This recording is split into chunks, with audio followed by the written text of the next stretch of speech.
The WNBA All-Star Draft was fun between Caitlin Clark and Napheesa Collier, the team captains, picking the players, picking the rosters. But the most interesting aspect was the coach swap, because Clark traded Cheryl Reeve, who was the coach of her team, or was to be the coach of her team, to Collier for Sandy Brondello, the coach of the New York Liberty. Of course, Reeve is Collier's head coach for the Minnesota Lynx, so that makes sense.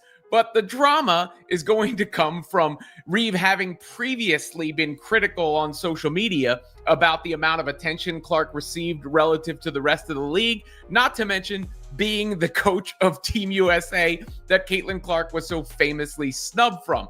Caitlin Clark didn't just make waves with her All-Star picks, she sent a message that rocked the entire WNBA.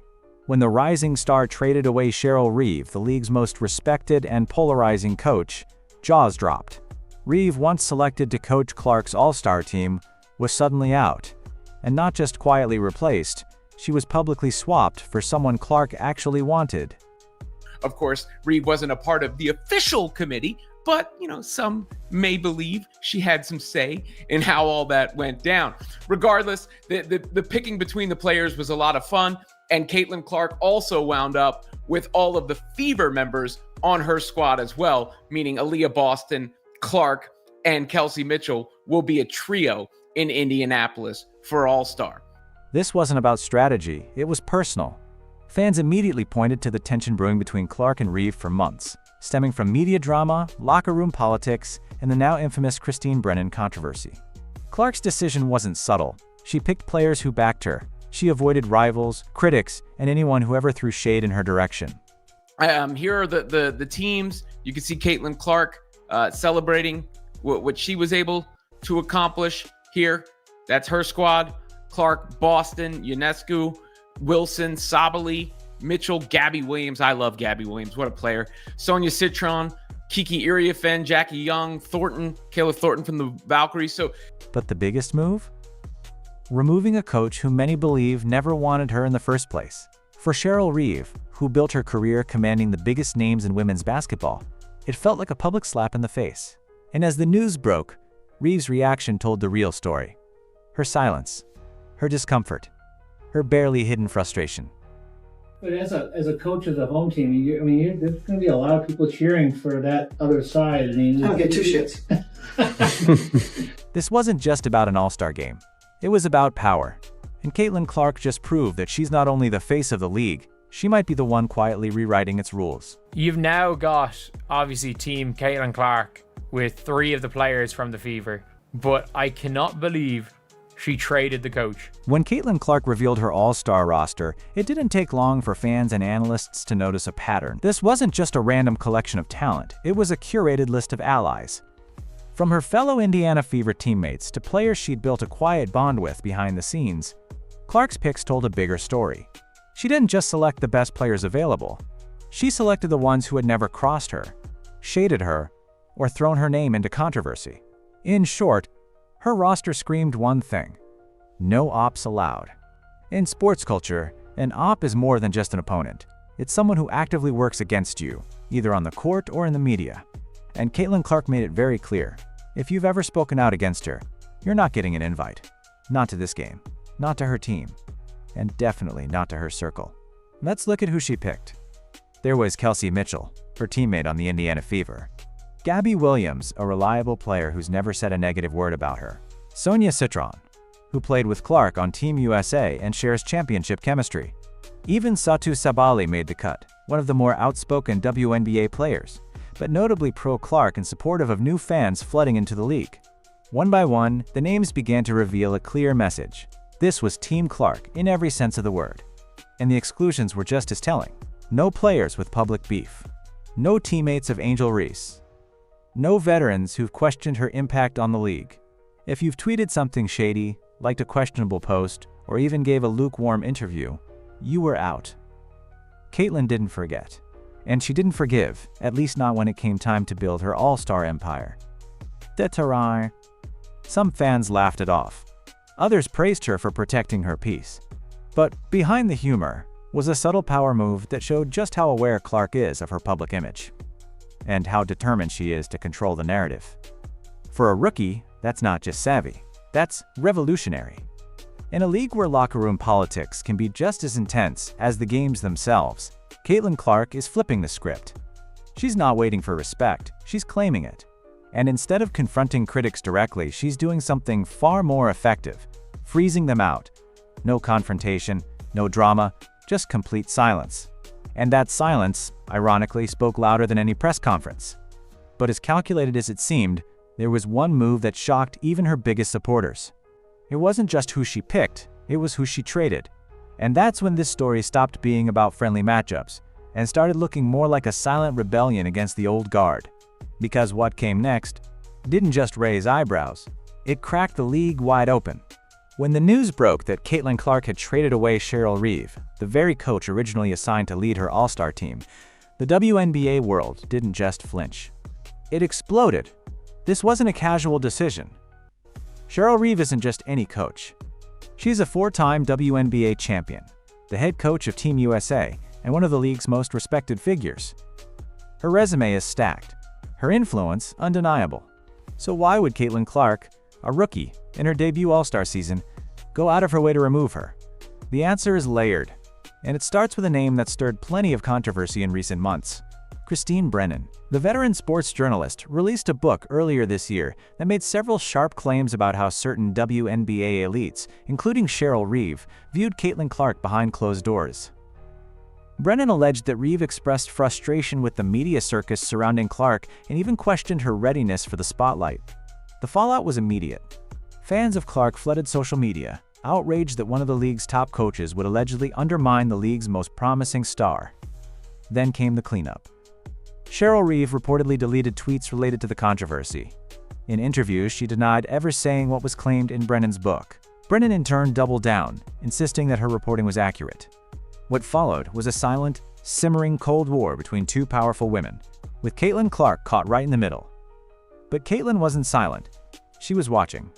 And when All-Star Weekend gave her the opportunity to make a move, she took it. In what may be the most symbolic act of her young career, she requested a coach swap.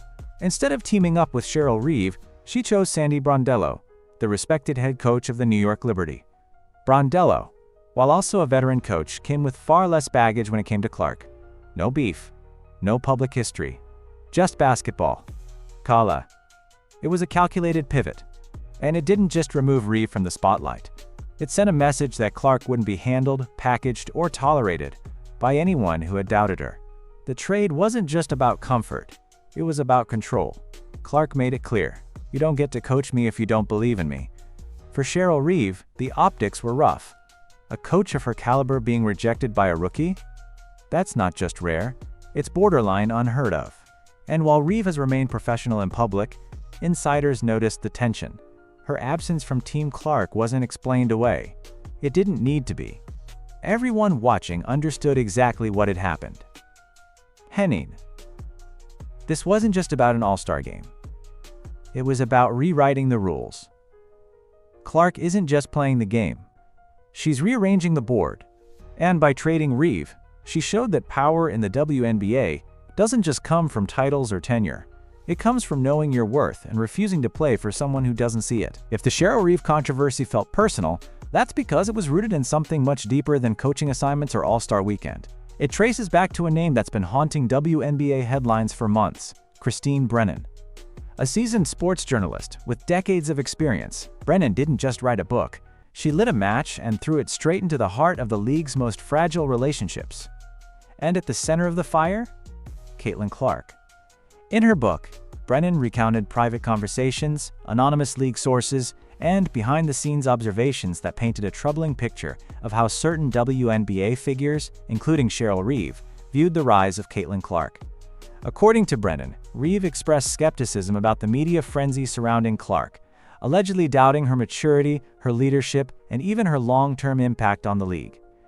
Brennan didn't hold back. She framed Clark as both the league's golden child and its lightning rod, caught in a cultural crossfire that few rookies are ever prepared for. The backlash was immediate. Caitlin Clark's fan base, massive, loyal, and fiercely protective, called foul. They accused Brennan of using Clark for book sales and dragging her name through the mud without evidence. Brennan responded with calm insistence. The quotes were accurate, the sources credible, and the truth worth publishing. But things got messy when Cheryl Reeve entered the conversation.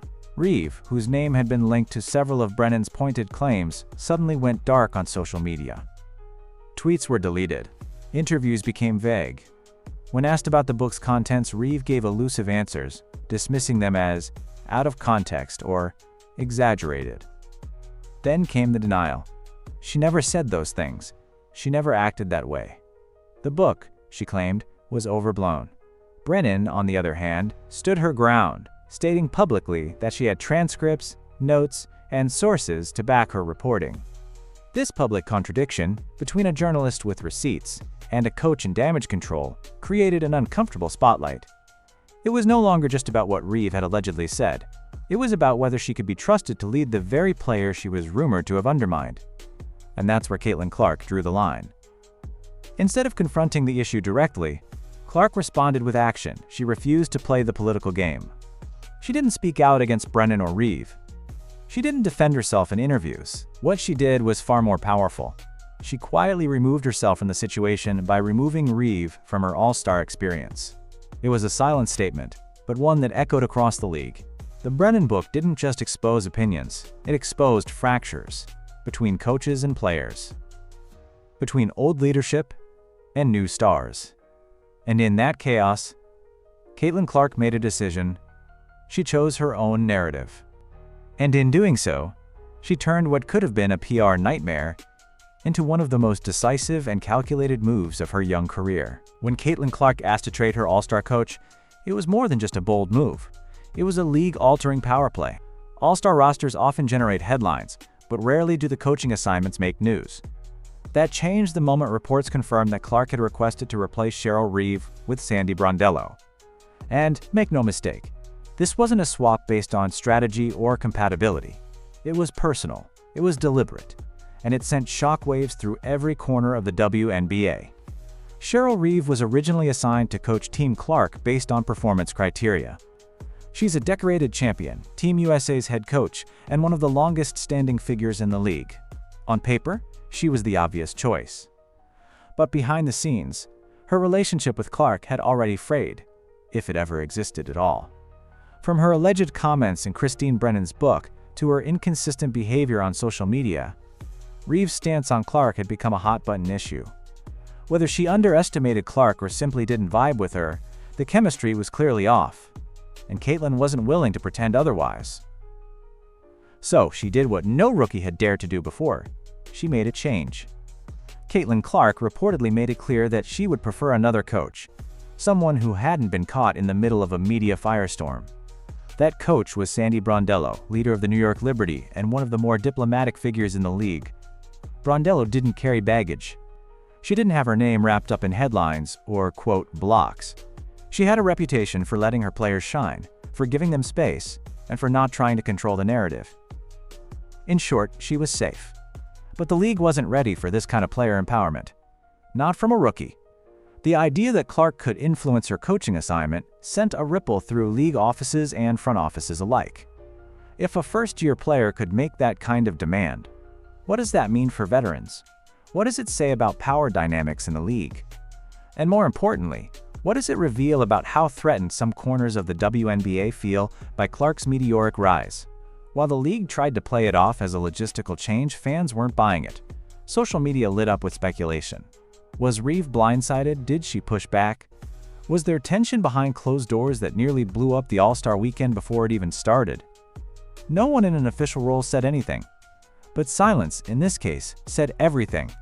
Caitlin Clark's coach trade wasn't about hurt feelings. It was about boundaries. It was a young star asserting control over her environment. She wasn't going to fake chemistry for the cameras. She wasn't going to be led by someone she couldn't trust. And she wasn't going to let the league script her story, Mom. For a player barely half a season into her pro career, that kind of decisiveness is rare. But for Caitlin Clark, it might just be the new normal. Caitlin Clark's All-Star roster wasn't just a collection of talented names. It was a reflection of her inner circle. A carefully crafted list that revealed exactly who she trusts, who's had her back, and who silently played a role in protecting her through one of the most divisive rookie seasons in league history. Two names that stood out immediately: Sabrina Ionescu and Satou Sabally. both powerful in their own right. Both veterans of league politics. And both clearly aligned with Clark, even when others weren't. Let's start with Sabrina Ionescu. For months, it felt like Sabrina was the league's forgotten star. Brilliant on the court, but overshadowed by media narratives that didn't quite know what to do with her. But when Caitlin Clark entered the league, something interesting happened. The spotlight shifted. The criticism that had long hovered over Sabrina seemed to evaporate overnight, replaced by a laser focus on Clark. And rather than distance herself from the chaos, Sabrina leaned in. She showed quiet support, she offered mentorship, and when Clark had to navigate awkward media moments, Sabrina was often the calm, steady presence beside her.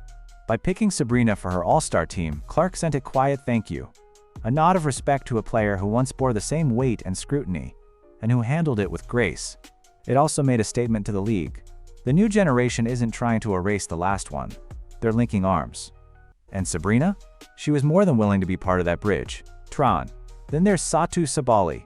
Outspoken, intelligent, and unapologetically herself, Satu has long stood out in the WNBA for her willingness to say what others won't. She's been one of the few voices to openly defend Clark, especially during moments when the rookie seemed isolated from league veterans. Satu understood that Caitlin wasn't just a player. She was a lightning rod for attention, both good and bad. And rather than resent her for it, Satu embraced it. She welcomed the new fans. She praised the increase in ticket sales and media coverage. She acknowledged that while the WNBA has its deep-rooted traditions, it also needs fresh energy. By siding with Clark, Satu didn't just make herself a teammate, she made herself an ally. And Clark clearly took notice. Including both of these women on her all-star squad wasn't accidental. It was calculated. It was symbolic. Clark didn't just want shooters. She wanted solidarity. She wanted players who understood her situation, supported her presence, and wouldn't fold under public pressure. This wasn't a team built purely for entertainment. It was built for trust, and that's what made her selection so fascinating. Every name told a story. Every player brought more than talent. They brought loyalty. They brought protection. They brought peace. Caitlin Clark wasn't just playing the game. She was surrounding herself with people who wanted her to win, on the court, and in the culture war, quietly brewing behind it. Because in today's WNBA, team chemistry isn't just about passing the ball. It's about who you stand beside when the lights get too hot. And Clark chose hers with purpose. If Caitlin Clark's all-star roster screamed, "No ops allowed," there was one name that raised eyebrows the moment it appeared. Aja Wilson. Easily one of the league's most dominant forces, Wilson has often been seen as the face of the old guard, established, respected, and sometimes positioned by the media as a counterweight to Clark's meteoric rise. So why would Caitlin, who clearly avoided critics and controversy magnets, choose a player many fans saw as her biggest rival? Because Clark isn't reckless, she's calculating. So, Aja Wilson isn't just a star, she's the star, the reigning MVP, a two-time champion, a defensive wall with offensive finesse. Even if Clark wanted to freeze out certain players, passing on Aja Wilson would have made her look petty. She would have been accused of letting drama interfere with winning, of putting ego before basketball. And that's not the image Caitlin Clark is interested in projecting. So she picked her. Not because they're best friends, not because they've exchanged heart emojis on Instagram, but because Caitlin respects the game.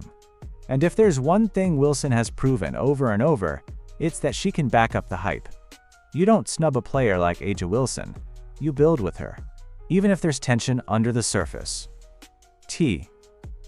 Still, the decision wasn't without complexity.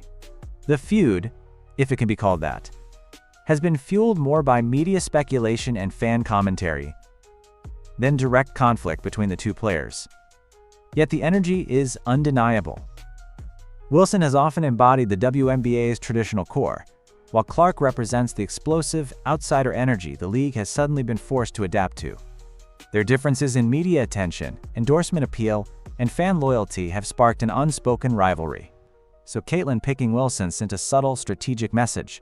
This is about winning, not whispers. But just as the internet began to cool off over the Clark-Wilson pairing, a scare swept through All-Star practice. Aja went down with a minor injury. The scene was tense. Teammates surrounded her. Trainers rushed over. And Caitlin Clark? She didn't panic, but the concern was clear. Losing Wilson would have gutted the roster, not just because of her skills, but because of what she symbolized. Her presence legitimized the team. Her absence would have rewritten the entire narrative. Fortunately, Wilson bounced back quickly, returning to the floor and taking free throws like nothing had happened. The tension eased, but the moment revealed something important. Caitlin may be building a team of allies, but she knows when to cross enemy lines for the greater good. She understands basketball is bigger than personality conflicts. And when the league is watching, every choice matters. By selecting A'ja Wilson, Clark walked a fine line, balancing principle with performance. It wasn't about extending an olive branch. It was about building a team that could dominate while still making a statement. One that says, I know who I am. I know who you are. And I'll still choose you if it means we win. Because real power? It's not avoiding your rivals. It's knowing exactly when to bring them in. If there was one moment during the All-Star Selection Special that captured everything about Caitlin Clark's rookie season in a single facial expression, it was her reaction to the word "me-bound." The clip went viral almost instantly. Fee Collier, with a casual smirk, referred to Angel Reese as the "me-bound," a tongue-in-cheek play on words that poked fun at Reese's now infamous obsession with her own rebounding stats. The crowd chuckled. Even the hosts laughed. But Caitlin Clark? She went stone cold. A bit came. She didn't laugh. She didn't smirk. She didn't even blink. Her expression turned into a blank, almost frozen stare. Not because the joke was too far, or because she didn't get it, but because she instantly recognized what was coming. That moment was going to be clipped, circulated, and misinterpreted. And in her mind, the blame for the joke wouldn't fall on Fee Collier. It would fall on her. That's been the story of Caitlin Clark's season so far. Everything becomes her responsibility. If someone fouls her, she's blamed for being soft. If a fan base boos another player, she's accused of encouraging division. And now, even when someone else makes a joke at Angel Reese's expense, Caitlin knows she'll be the one trending. She's learned to live in the shadow of every reaction. But what made the me-bound moment so fascinating was what it didn't say. Clark didn't try to explain herself. She didn't interrupt or distance herself from the comment. She just sat there, absorbing the weight of it all. It wasn't embarrassment. It was weariness. That look was the face of a player who spent months being framed as either a hero or a villain, with no space in between. To her credit, Angel Reese has embraced the term. She's flipped the narrative. What started as a joke has become part of her personal brand. She's posted about it, laughed with it, and used it to fuel her rise. In a way, she's done exactly what great athletes do. Take the criticism and own it. And Caitlin Clark? She respects that. She even said as much after the moment, praising Reese's ability to reclaim the word and turn it into something empowering. But that doesn't erase the tension. While both women have tried to play down their rivalry, the undercurrent is always there. Media, fans, and even sponsors have turned their names into two sides of a cultural coin. And in moments like this, when the world is watching for the smallest reaction, Clark walks a tightrope. The me-bound incident wasn't about a joke, it was about perception. It was about pressure. And it showed just how much weight Clark carries every time a microphone is near her face. She's not just playing basketball. She's performing under a microscope. And sometimes, the smartest move isn't to speak. It's to stay still and let the storm pass. Because for Caitlin Clark, silence isn't weakness. It's strategy. And in this league, sometimes, the most powerful message is the one you don't say out loud. What Caitlin Clark did during the All-Star selection wasn't just a clever lineup play. It wasn't just about building a team she felt comfortable with or protecting herself from media chaos. It was something far more disruptive. A subtle shift in the power dynamics of the entire WNBA. In one weekend, without yelling, tweeting, or making a single public statement, Caitlin Clark made it clear. The league may have welcomed her in, but she's not just here to follow the rules. She's here to rewrite them. From trading Cheryl Reeve, to building a roster with only her allies, to carefully choosing even her silence during tense moments like the me-bound comment, Clark is proving that influence doesn't always come from years of tenure or locker room seniority. Sometimes, it comes from cultural gravity. And right now, Caitlin Clark is the gravitational force pulling the league's attention, fan base, and media narrative toward her. Whether people love it or hate it, they can't deny it. Traditionally, rookies in any professional league are expected to keep their heads down and earn their way into respect. They're told to follow veterans, obey coaches, and avoid ruffling feathers. But Caitlin has flipped that script entirely. She didn't challenge the system with her words. She did it through her actions. She traded her coach. She built a team without rivals. She turned a celebrity game into a power statement. That's not the move of a player trying to fit in. That's the move of someone who knows she doesn't have to. Copy up, Rumar. And the league is watching. Veterans are watching. Coaches, front offices, and even WNBA executives are now realizing that Caitlin Clark's presence is not just about scoring points or selling jerseys. It's about control, about narrative, about who gets to shape the image of women's basketball for the next decade. And Clark has made it very clear. She's not going to be molded. She isn't reckless. She isn't brash. She's deliberate. Every move has been calculated. Every silence intentional. And the All-Star game just became the perfect stage to assert her power without saying a word. Because when you can make headlines without speaking, you're no longer just a player. You're a force. And what's more, Caitlin is doing it while still showing respect. She picked A'ja Wilson because talent deserves recognition. She praised Angel Reese's rise because growth deserves celebration. But she also drew clear boundaries. You don't get to disrespect her and still stand beside her. This isn't rebellion for rebellion's sake. It's a redefinition of how young stars operate in a league that often resists change. Caitlin Clark didn't come to disrupt the WNBA. But now that she's here, the game has already started to shift around her. And from the looks of it, this is just the beginning. Caitlin Clark's All-Star selections weren't just about assembling a competitive team. They were a quiet revolution. By trading Cheryl Reeve, selecting only trusted allies, and making calculated choices that spoke louder than any headline, Clark proved that influence in the WNBA is no longer tied to age or seniority. It's about presence, strategy, and understanding the power of perception. In a league where rookies are expected to fall in line, she drew the line instead. She didn't shout. She didn't rebel. She simply moved the pieces and forced everyone else to adjust. This All-Star weekend wasn't just a showcase of talent. It was a message from Caitlin Clark to the league. You can't control the narrative when I'm writing it. And now, the WNBA faces a new reality, where a 22-year-old rookie might just have more control than anyone expected, and maybe more than some are comfortable with.